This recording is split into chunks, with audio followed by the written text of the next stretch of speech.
ඊළඟට අපිට තියෙන්නේ 10 වෙනි සරඹේ.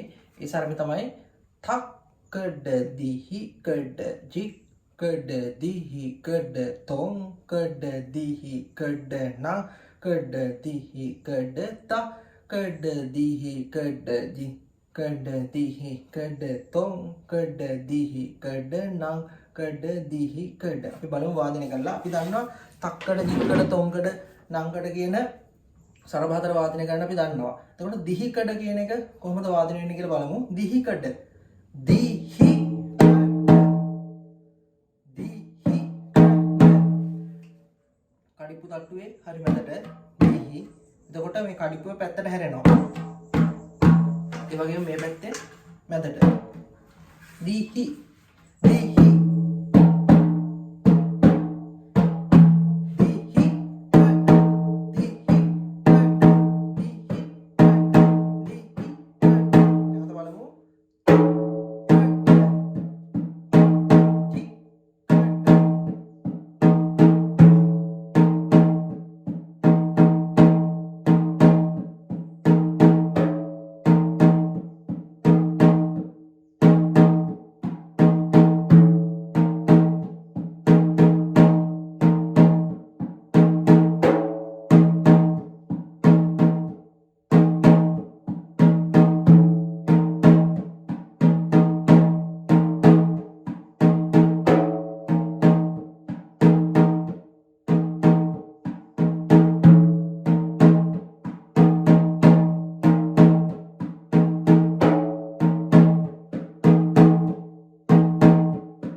දිහිකඩ ජික්කඩ දිහිකඩ දොංකඩ දිහිකඩ නංකඩ දිහිකඩ.